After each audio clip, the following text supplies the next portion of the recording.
Hello, everyone. I hope you're having a good day. I'm Mike Good of Togetherness, and I'll be your host today. Welcome to the Togetherness Empowerment Workshop, where we provide training to empower you to fight back against dementia. These workshops are interactive, so let's get things started by having you type into the chat, which is on the right-hand side of your screen, and let us know where you're from or what your role is with dementia. Are you a family member, a friend, or a professional? Don't be shy, and just trust me that your interaction also helps reduce my anxiety. So let's get started. Today I've got Kim Adams is joining us, and you're in for a great learning experience as she shares tips and strategies to help us acknowledge and express our grief. Grief can be a daily emotion when you're caring for someone with a disease such as Alzheimer's or another type of dementia. Left unchecked, it can consume us, so we must learn how to embrace it. Now, before I introduce Kim, let me quickly cover some administrative information about this event. As mentioned, on the right-hand side, there's the chat area where you can interact and ask your questions or make comments. I may also pop up a poll or a link to over there, so that could partially obscure the chat, but just click the little white X in the red circle to minimize it. While we are broadcasting in high-def video into your location, so that requires a lot of resources. So if you're having an issue with quality, maybe shut down some other applications or ask people in your home to stop streaming their live Netflix or something.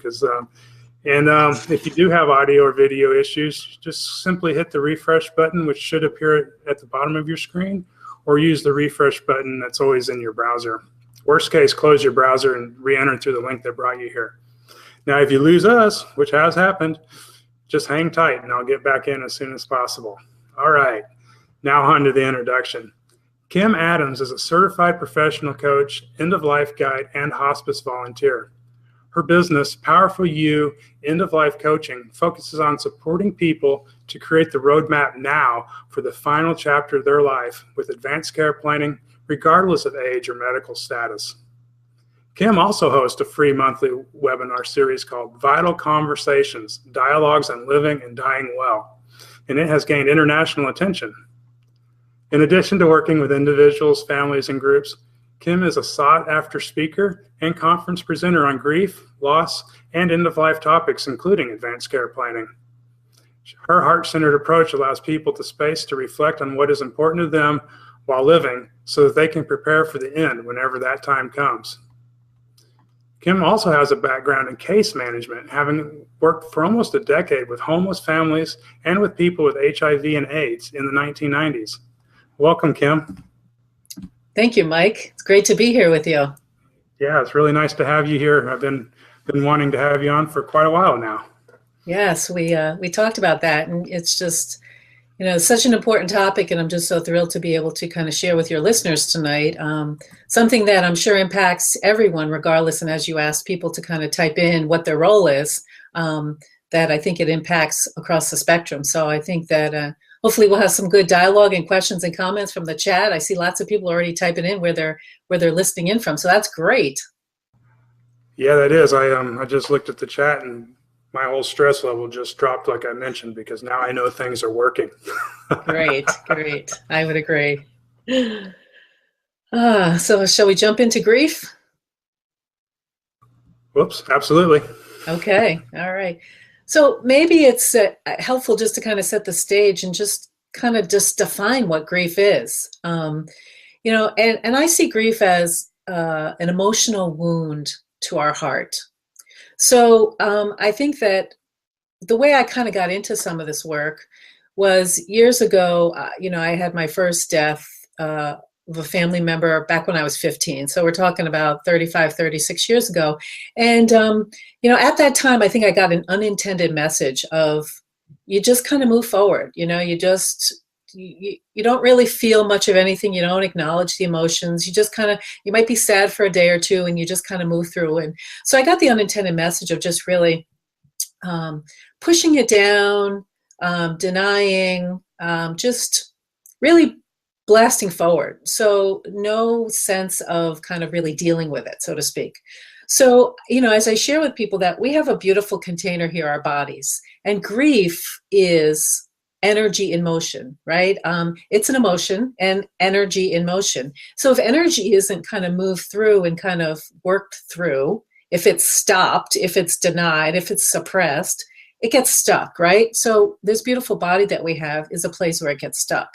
So for me, all those years of kind of not dealing with grief, not even really knowing what it was, having a definition of it, all of a sudden I started having these stomach issues and headaches. All these physical symptoms were coming up. So if we back up to 1995, when my grandmother died, and I was extremely close. I was born on her birthday. She was like a mother to me. So really, I think, we were really, really close. So after her death, all of a sudden these feelings and emotions and things were unable to be contained. And I was like, what's going on here?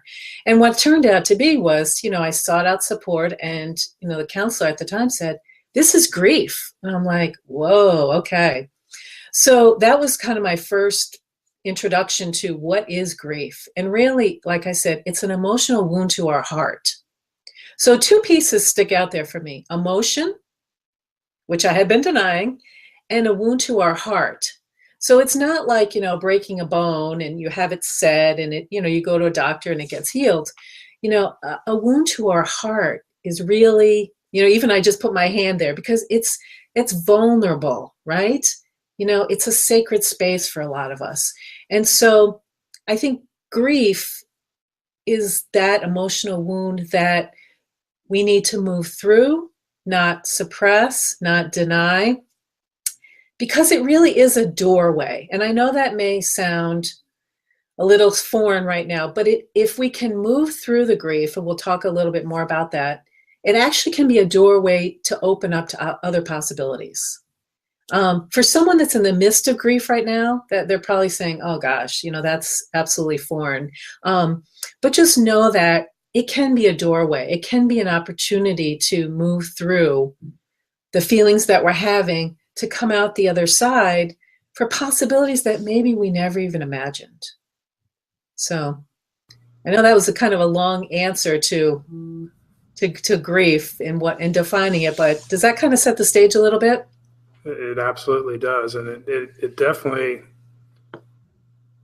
even though it's not like a broken leg or something, it hurts so much more in so many ways, right? And it does. It has that physical impact on us that can make us sick or, just tear us down. So I'm very interested and excited to hear what you're going to say about the doorway and moving energy through in motion.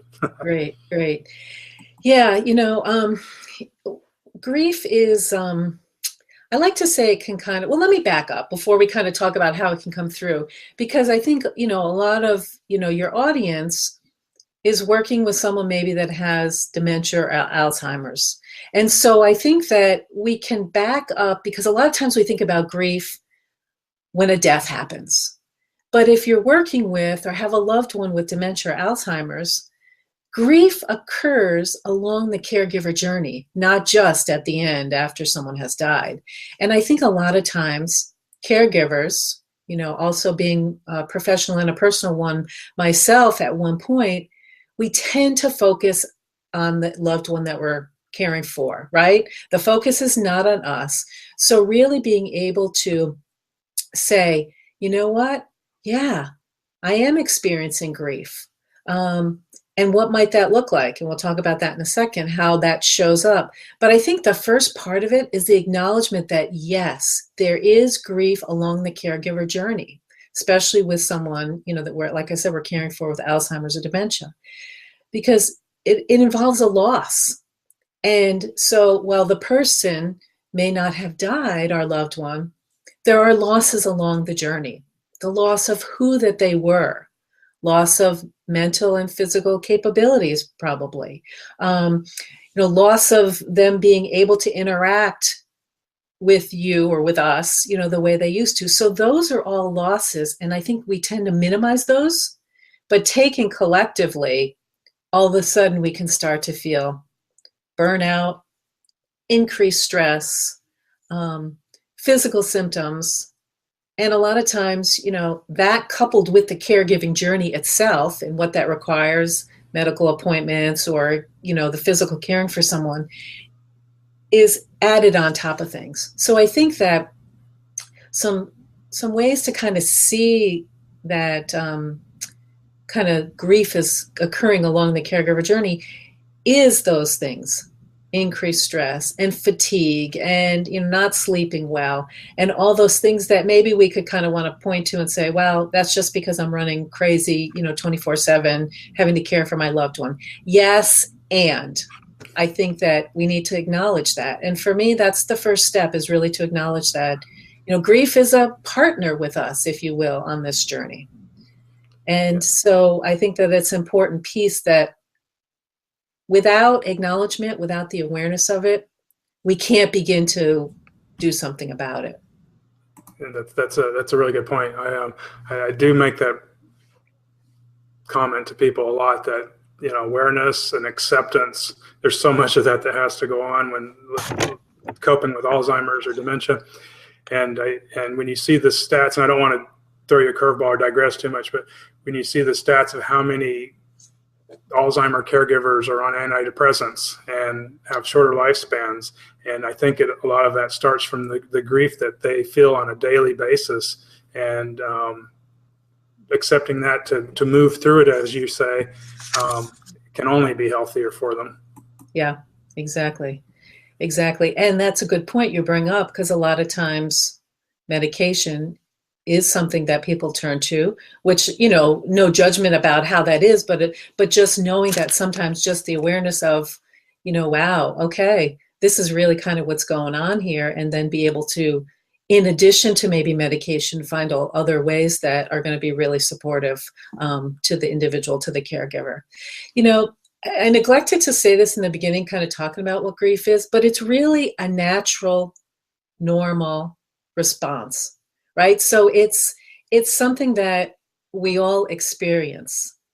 We all experience it in very different ways. That's the piece that I think is key. It's so individualized, our grief and how it shows up. Two people could experience the same type of, quote, change, and have the loss feel very different and have it show up very differently. So the piece that I think is also important too is sometimes we tend to want to compare, right? Compare our grief. Well, I just had the loss of a pet, but you lost, your mom, or, your dad is, in the throes of dementia and Alzheimer's.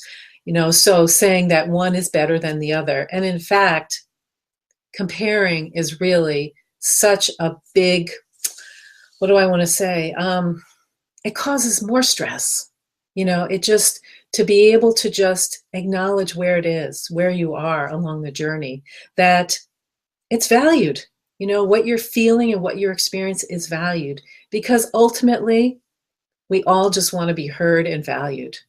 So we have some responsibility as we're feeling grief, even along the caregiver journey, to reach out, to allow others to support us, to be able to kind of share what's going on for us. And that's not always easy.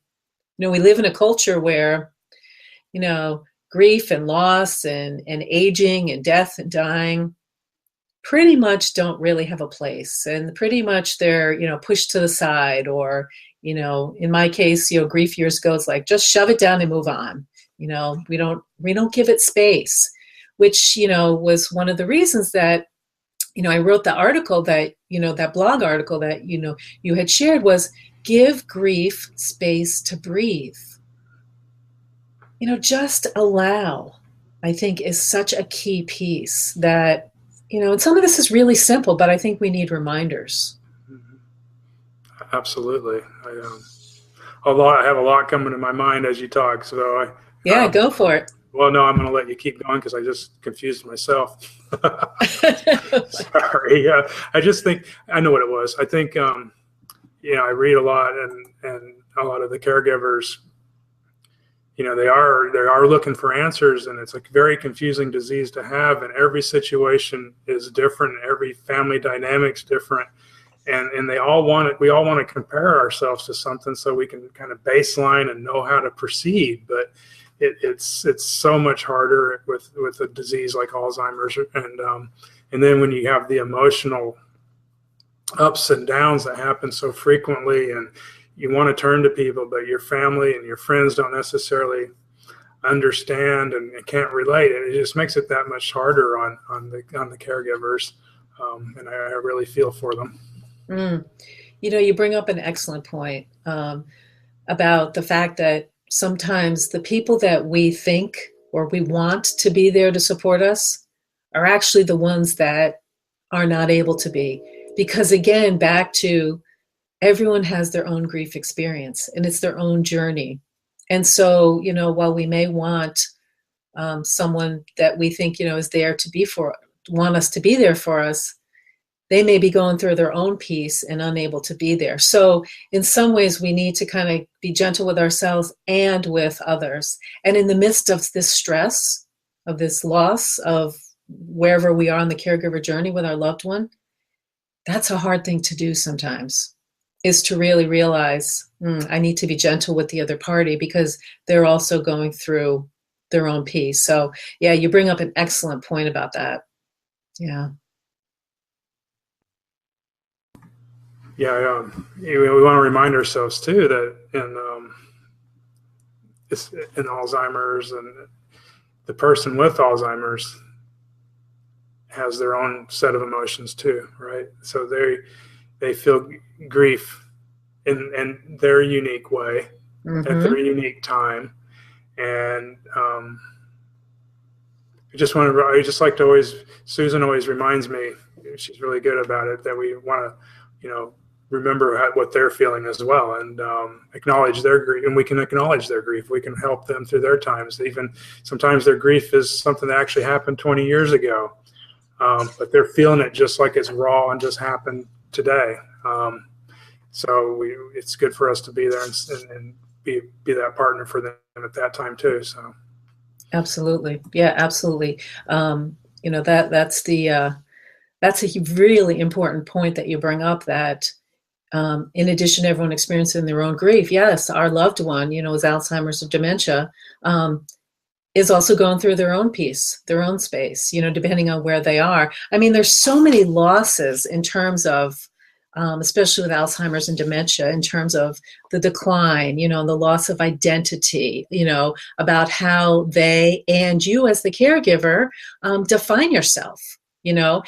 I'm a daughter, but now I'm a caregiver for my mom who doesn't recognize me as her daughter.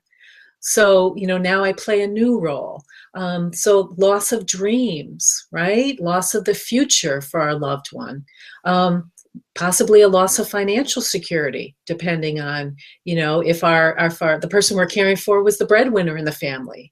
Loss of a support system. I think that is a piece that, again, gets overlooked a little bit because our loved ones, or I should say our family and friends, maybe may distance themselves, maybe not know what to say. So they kind of check out of our life.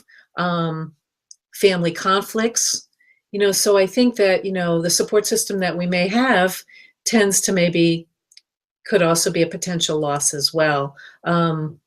Loss of our confidence, loss of our faith. What is it that we're kind of here to do? So I think that, it's multi-layered, so to speak, especially as we're talking about someone that we're caring for with dementia or Alzheimer's, because it tends to be longer, right? The length of time tends to be a lot longer. So, those losses occur along the spectrum, so to speak, well before the individual dies. So it's about really acknowledging those pieces. And I think, as I like to call it, creating your emotional first aid kit, right?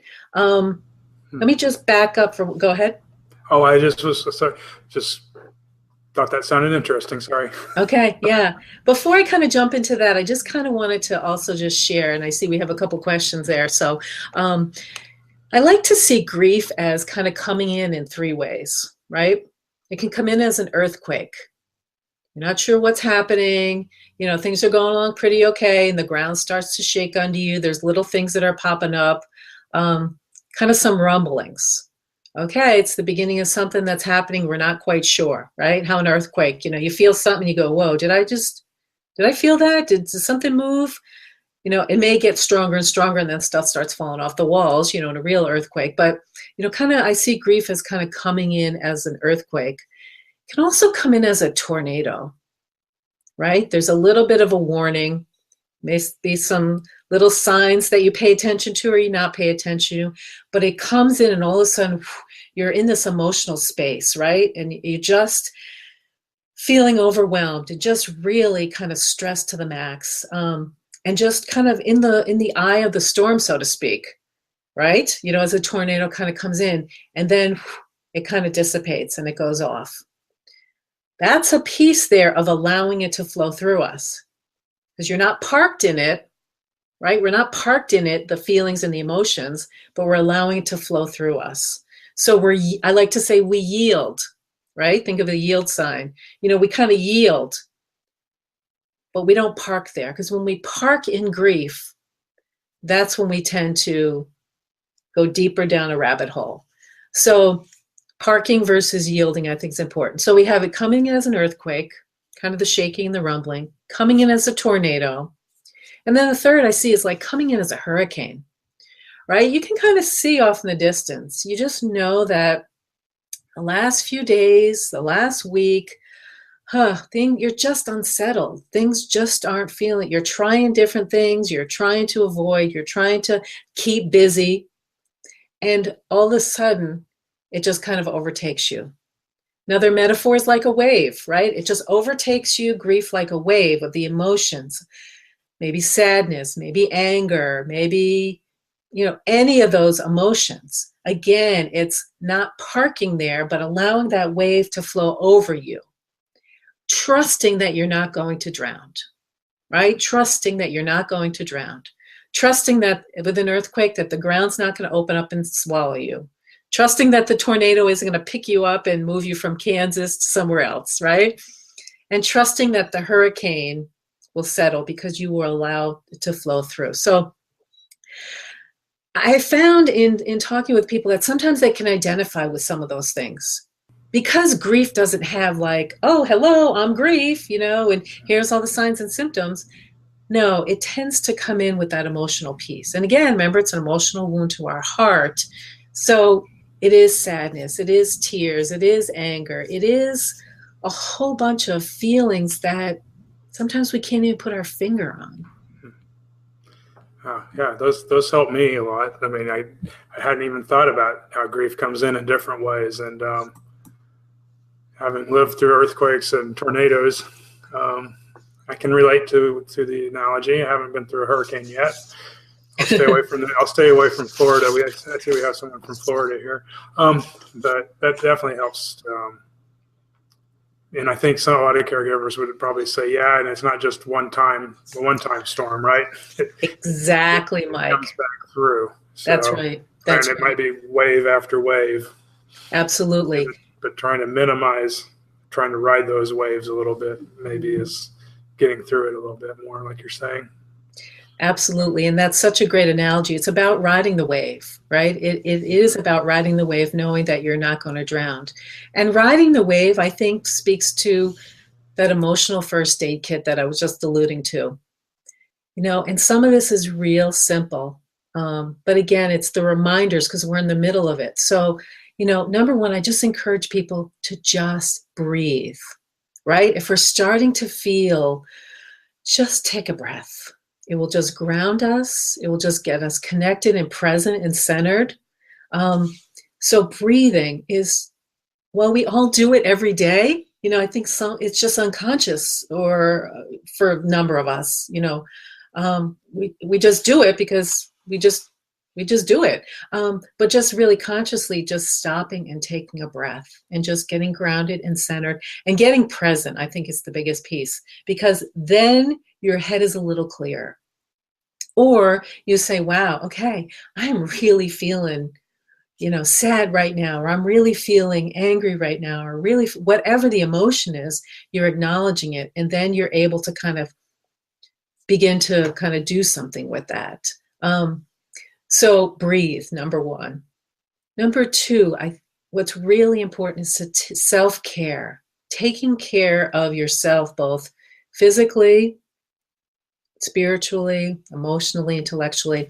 So making sure you're getting rest, making sure that you, if you can get, especially if you're in the midst of caregiving for a loved one where you're the primary caregiver, being able to ask for support to be able to get some respite so that you can go take a walk, so you can go take a shower, for goodness sake.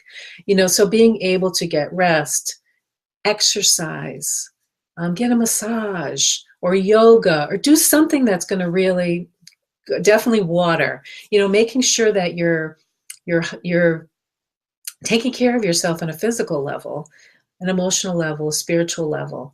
Get out into nature if you enjoy taking a long walk, or go to the water if that refreshes and rejuvenates you. So in order to do some of these things, we kind of need to back up and know what it is that does help us feel better, that does sustain us. So I work a lot with people about what is important to you. What is it that recharges your battery, so to speak, recharges your energy, so that in these times of grief that you can really begin to do those things and take care of yourself. So we have breathing, we have self-care. A third piece is also activities. Now, again, this is a piece of not parking in grief, but yielding in grief, to be able to kind of get a sense of where you are. We find that if we reach out to others, if we reach out and do something, we tend to make ourselves feel better. And that's not a denial or a defense mechanism in terms of, oh, I'll focus on someone else to not have to feel. I'm not saying that. It's more of, there's something happens when we reach out and we can support and do something for someone else, whether we volunteer, whatever it might be, we get so much back in return. And I think as we're kind of moving through grief, we find that ultimately we do want to move through it. So being able to do those things that are going to propel us forward as opposed to backwards or deep, I think are the key pieces there. So whatever that may look like, an activity that is something, whether it is volunteering, whether it's going out shopping, whether it's having lunch with a girlfriend, baking cookies with the grandchildren, something that really kind of feeds your soul, so to speak, I think are really important pieces. So those are just a couple. What also comes to mind is like meditation or journaling or yoga, something that also kind of gets you out of the space of out of our heads and either moving through our body, or journaling, which we get it on paper, or meditative space of being kind of in a space of quietness. So I think that those are a few pieces that I think I found that have been helpful, not only for me, but encouraging others, because we do want to move through this. There's no timetable. There's not, in 6 months I should be at this place, and after a year I should be here. No, but it is a little step by step sometimes. And depending where someone is in the grief process, sometimes it's minute by minute. And we need to acknowledge that and be easy with ourselves. So that's some pieces. Anything else pop into your mind about kind of that emotional first aid kit I'm talking about? Yeah, I don't know if it's something, so excuse me if it's something you wrote, or I've been doing a lot of research the last few days on emotions, and something I read was about, rather than focus on, so when you're out doing these things you love, of course your mind is, clearing your mind is, where that journaling comes in. They always, you write it down, it kind of gets it out, or you can talk to somebody, it helps get it out. But what I read was, if you try not to focus on that one specific thing that just happened, and kind of think about the bigger picture of your life with your loved one, or just think about it on a grander scale of all the positive things. I know what it was. If you made a mistake, don't focus on that one little instant. Focus on all the great stuff that happened, and focus on the overall time together. So I know that helps bring that positive energy into your body as you're trying to move through things. That was the thought I had during that. Yeah, great. No, that's really important because you're right. It puts things in perspective, right? So we're not just so narrowly focused on whatever's going on, but broaden it out to, yeah, what are some great experiences that you've had? What's been the journey so far? What do we tend to do just in our culture and world in general? Like we focus on what's going wrong instead of what's gone right, or what we're not happy with versus, so I think that's a great example of what you just described of putting things in perspective, which also leads me to another piece around this is gratitude. And, you know, every regardless of what's going on and some very difficult situations, and caregiving is by no means an easy job. I mean, it's one of the hardest jobs in the world, I say. And caregivers, are both professional and personal caregivers are just, special folks. But regardless of whatever situation we are in, we can always find at least one thing to be grateful for, even if it's the fact that we woke up this morning and opened up our eyes, right, and can, enjoy another day. But I think that having gratitude also kind of broadens the perspective of allows you to step out of the narrow focus that sometimes can overwhelm us, because we really do have two choices, right?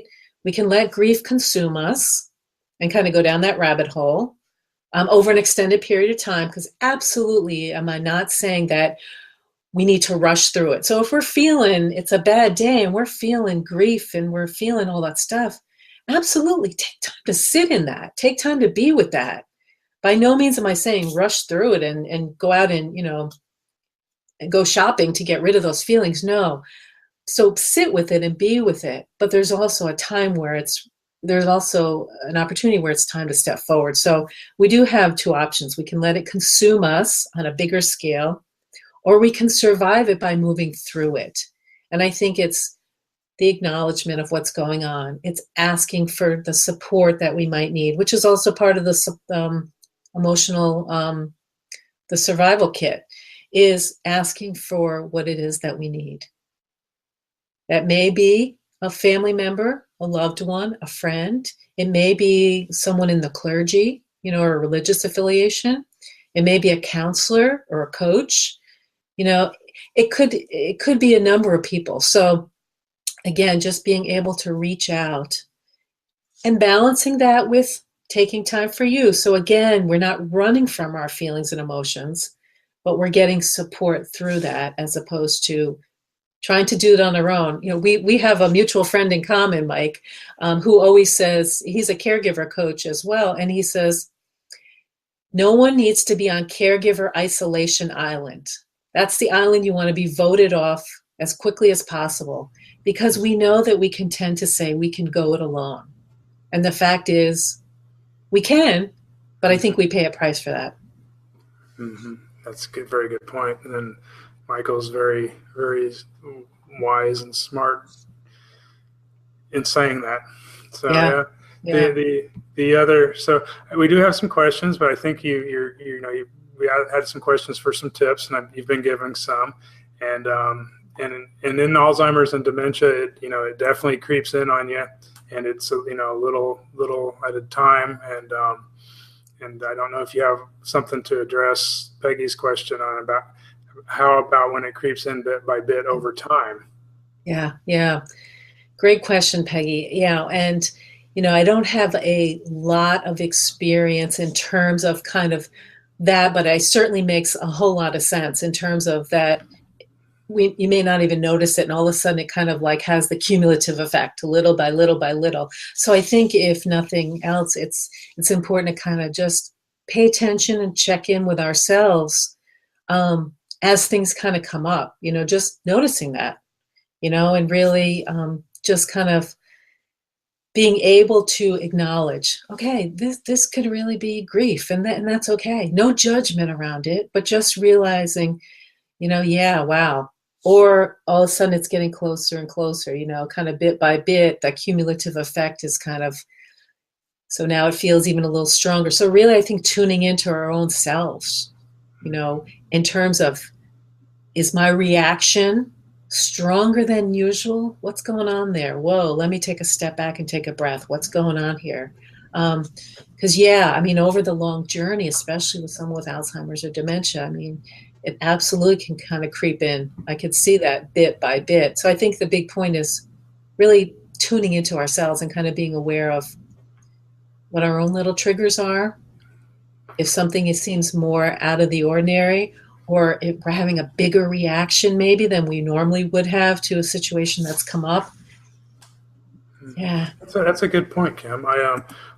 Sorry, I hope I don't put you on the spot, but I just created this worksheet because like I mentioned, I'm doing this research on emotions, and I think acknowledging that you've got the grief, accepting that it's okay, and then understanding what's triggering it, and then if you know what's triggering it, then and it causes a certain reaction, like you're saying, that you're not happy with. Mm-hmm. Maybe logging what kind of reaction you want to have, and helping yourself understand maybe how you can move through it next time differently. If it's a trigger that your loved one maybe can't do something they used to do, mm-hmm. maybe you're helping them do something today, and you can take joy or happiness, for lack of better words, maybe in that you're getting through this time together now. Mm-hmm. Mm-hmm. If that makes sense. Sure. I when I was really doing a lot of grief work, I had a process that I walked people through. It was called HEAL, HEAL. And the H was really to honor the space that they were in, whatever feelings, whatever the situation. A lot of times with grief, through the process or through the caregiver journey, there's also a longing for the way things used to be. Well, that's now honoring the space that we are currently in. And we tend to also, this is just a little bit of an aside, I think we want to kind of hold on to the way things used to be. And so sometimes that stops us from moving into the present of where they are and then into the future. So really being able to let go of what it is that we had hoped for. So honoring the space, the situation, where we are, what we're feeling, where we are on the caregiver journey, where our loved one is, all that stuff, honoring that space. And then E was the being able to express the emotions, express what was going on. The A, accept the reality of the situation here. Acknowledge, as you were just saying, and accept the reality of this situation and what it is. What do you want to focus on? Like you just were saying, do we want to focus on, the good that we're having, the experience that we're have now, where we are now, what we have. And then the L is really loving yourself enough to be able to kind of move through the grief and to be able to express it. And I think where so many of us get caught up because we're taught that, oh my goodness, grief and feeling and emotions, it's not something that is honored in our culture. It's not something that it's encouraged. So we tend to kind of want to be on that isolation island by ourselves. But what I'm inviting us to do is to say, you know what? Let's honor ourselves and really express what it is that's going on for us, because it's going to move us through to the other side, whatever that looks like. You just gave me another thought. Good. Which means you're doing a great job. One thing I know from the caregivers is it's when you have someone you can share with and can understand and have empathy and compassion for you, it's that much easier to let your walls down and share your emotions or your grief. And that's hard to find in Alzheimer's and dementia community, because it's, while there's 27,000 new cases of dementia every day, it's still a small percentage of the overall population, and there's so many misconceptions, and all your family and friends and neighbors don't understand. But I almost always bring this up, but when I used to go to the support group, that was a place where the caregivers could feel free to grieve, and they would get hugs and support and love from people they didn't even know 2 weeks before. And it was just an incredible thing for them. And so if anybody, you're having trouble and you're looking for someone to share with, I always highly recommend finding a support group. And what really made me think when you're talking about it is men are always taught, we're supposed to be strong and hold it all in, right? And I saw some very strong men in that group that were probably 80 years old, veterans of multi-wars, but were strong enough to allow themselves to move through the grief. They would sit there and share and cry with everybody, and it was very healing for them, I could tell. So I just can't understate that benefit of the support groups. And a lot of people get support through like online groups like Facebook or such too, and that can be a very helpful place as well. Mm-hmm. Yeah, that's great, because that's absolutely another piece for our emotional first aid kit. In addition to individuals and families and clergy or coaches, support groups play a huge role and a vital role, because they can all relate. Because you're right, I think so many times, and that's part of the loss that I think we can, on top of, is the loss of kind of a support system, because people don't know what to say or do, or families going through their own stuff. So being in a space like with other folks who have gone through similar experience, is invaluable. So thank you for bringing that up. Yeah, that's huge. That's huge. Yeah. We have a question from Cheryl, if you'd like to take questions. Sure. I forgot to ask Kim before the show her preference on taking questions. So I'll do my best. I'm not an expert, but I'm here to kind of share what I know. And Cheryl's asking, does honoring the memory of your loved one help with your grieving process? Celebration of the person's life with friends and family after the funeral, etc. Cheryl, great question. In my experience, absolutely. Being able to tell stories and share, and like you said, honor the memory, I think provides the space, allows the individuals present to be able to hold the memories and to really be able to move forward. So yeah, absolutely. That gets into a little bit of legacy, and individuals being able to identify what it is their legacy. Now, if someone can do this prior to kind of Alzheimer's or dementia setting in fully, that's a great piece, afterwards, to really continue to honor the individual's legacy. But yeah, honoring the memory, sharing stories. Here's a huge piece that we tend to forget: laughter. It's so important. Telling stories, laughing, having a great time. Our loved one who, as you're speaking about the loved one who's died, they want us to move forward, right? They want us to have a great life. And so we can do that and honor who that they were, and share stories and memories and laughter.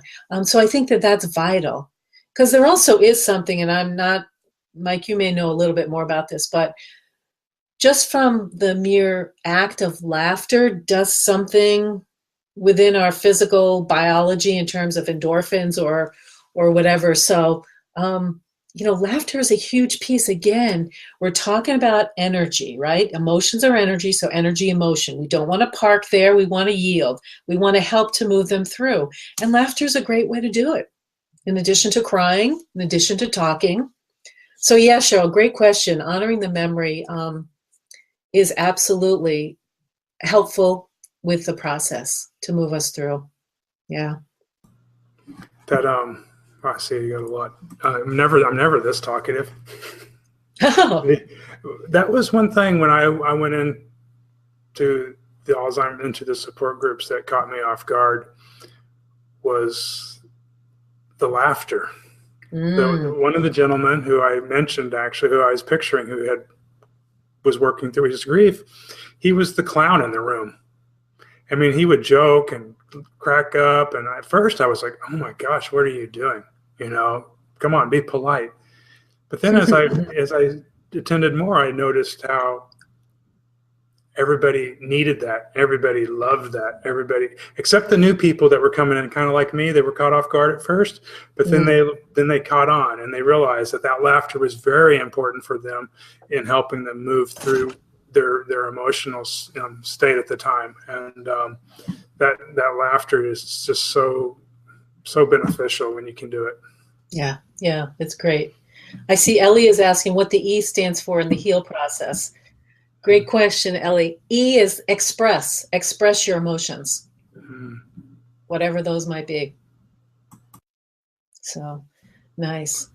So I know one of the other pieces, Mike, was in terms of some of the myths, right, that was listed, for people. So I just maybe touch on a couple of those just so people get a sense. Yeah. That sounds good. Sure. So, one of the biggest myths around grief is that it's a linear process, right? Where most of us are familiar with Elizabeth Kubler-Ross in the 5 stages of grief, which actually got shifted over. That really was kind of the 5 stages that she's identified when someone was actually at the end of their life and dying. And then it kind of got transferred over into grief, and people, say, wow, there's 5 stages of grief, but what tends to happen is that we think that we move through them sequentially. Can I think of them? Denial, anger, bargaining, depression, and acceptance. And so I think that we feel like we move through those. And really, I'm here to say that that's one of the biggest myths going, because number one, not everyone goes through all 5 of those emotions. And number 2, there is no rule book, no guidebook, no instructions on how to grieve. And this is not one of them. This is not, some people follow this and say, well, there's these 5 stages, so I need to go through those. So I want to dismantle that right now, because again, remember, grief is a unique process for everyone. So I like to see it as a staircase, like a spiral staircase. And like I said, not everyone goes through all the emotions. Some people swing back into some of them. What tends to happen is that they're maybe more intense and they lessen in terms of duration as we move further away from, the actual emotions. So as you're kind of spiraling in the staircase, spiraling upward, the anger may be kind of really kind of fresh and right there, but maybe kind of the next time, if that happens to swing by again, it may be a little bit less than that. So I think that's one of the big ones, is that those 5 stages are not linear, they're not logical, and not everyone goes through them. So sometimes people are saying, wow, I'm not really feeling depressed, or I haven't had much anger. Am I doing it right? There is no right or wrong. It's just about allowing it to flow through us. Grief is internal thoughts, right, and feelings we experience. So it really is an internal process. The difference between grief and mourning is the external kind of showing of it, whether it's wearing black for a year, or sitting Shiva in the Jewish tradition, the outward signs, going to the cemetery and planting flowers, those are outward signs of mourning. But grief is an internal process. So again, we're all individuals. So we need to kind of keep that in mind. So not compare ourselves, and not think that we're doing something wrong if we're moving through the process. Hey, I have a question for you. Sure. So people with those rituals, I think sometimes they do those rituals for a long time. Like, for instance, I have a neighbor that's Christmas tree's been up for a couple years, and I have a feeling there's some kind of an emotional attachment to it that's related to grief. That's just my guess. I could be totally wrong, but it seems at some point it might be a little unhealthy that they haven't accepted and haven't moved through. Yeah. And I shouldn't judge them, but I'm just wondering is if we hold on to those too long, what do you think about it? Maybe I shouldn't use somebody as an example. Yeah, no, I mean, I think you bring up a good point. There is, I think, a fine line between someone being really parked there in grief and not being able to move. Um, Again, I think it's very individual. So the individual, you'd be speaking about, to really kind of just check in and kind of ask the question and just kind of see where that individual is in terms of their process and their journey.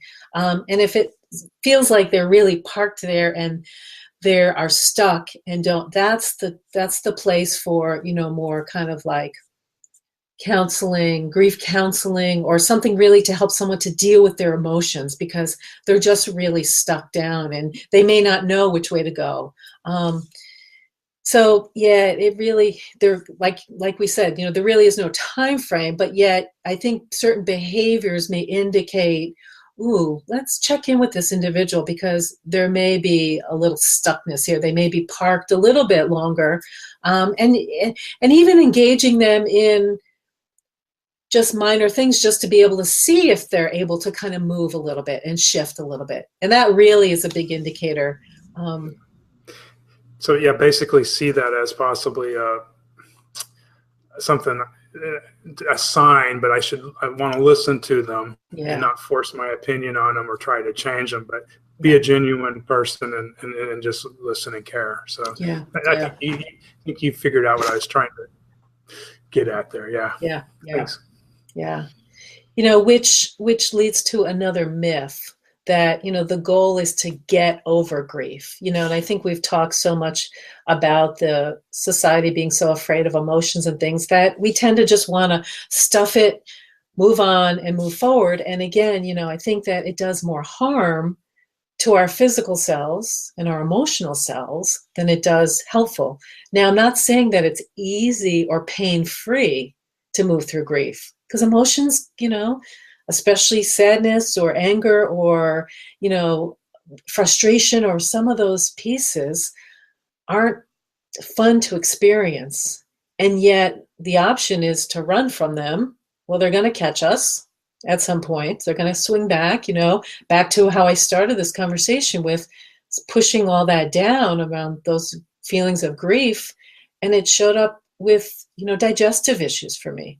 Well, it caught up to me. And, once I realized, whoa, what was going on with the death of my grandmother, because there was no containing it, boom, surprisingly, how some of those digestive issues kind of went away. So I think that it's so important that, and we get the message all the time, from family and loved ones and people that are really trying, that we think have our best interests in mind. Well, you're not over that yet. Gosh, it's been, a year and a half since, whatever, so-and-so died, or, the process that you're going through. So you're not over that yet. That's their uncomfortability with where you are. That response is their uncomfortability about where you are in your process. And so I think that if we can, again, just be gentle with ourselves and realize that masking and moving forward and distraction is not going to be helpful. We need to kind of be with it. We need to sit with it. We need to feel it. I have a beautiful saying. I don't even know where I heard this from, but I use it all the time. If you can't feel it, you can't heal it. So if you can't feel what's going on with you, you're not going to be able to heal anything. Again, it's an emotional wound to our heart.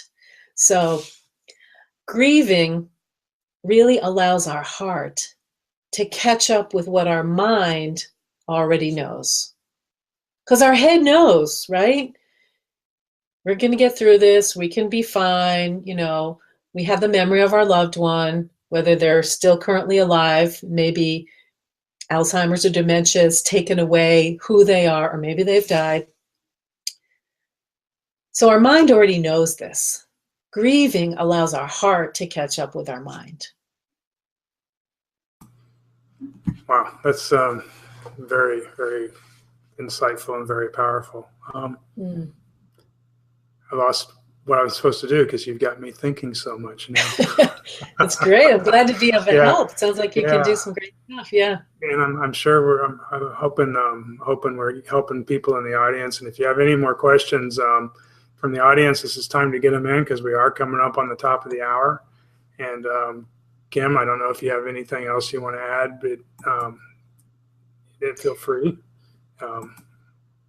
Well, just really a huge thank you, Mike, for allowing me to kind of share this with people. And I hope that, it's been helpful for people to kind of maybe take a nugget or two away, whether they're a professional or a personal caregiver, and I know your audience is primarily for individuals with dementia and Alzheimer's, that, really just take care of yourself and be gentle, I think is, just allow. So if you have to cry, I didn't hear you say that one, but I think if you have to cry, if you have to cry, let it out. There you go. There you go. All right, well, I popped up a link to Kim's website. Please go check it out and check out the services she offers. You can click on that link and you won't lose me, but it'll open a window in another browser. So I'd like to thank you, Kim, very much for this insightful conversation. I learned a lot, and it was really great to have you here. So here on the Together in This Empowerment Show, we're going to continue to have conversations to empower people who are fighting back against dementia and helping you and understand the emotional roller coaster, which grief is definitely a passenger on, if you will, is very important to us. So please, reach out to us and let us know if there's anything we can help you with. And again, thanks to the audience. I really appreciate you asking questions and joining in the chat. And saw several of you were return audience members, and I saw some new names. So thank you for everyone. And also don't forget to if you haven't registered for the Together in This Empowerment series, make sure you get registered so you'll know about future events that we're going to have. Next month I'll be having we'll be talking about music therapy with Rochelle. I forgot her last name. Oh no. My nerves are getting a little more. I always get a little nervous at the end too. Rochelle Norman, and will be joining us. So that should be great. And make sure you stop by Together in This and let us know. So with that, I'm going to go ahead and sign off. And I appreciate everybody being here today. Thank you. Thank you, Mike.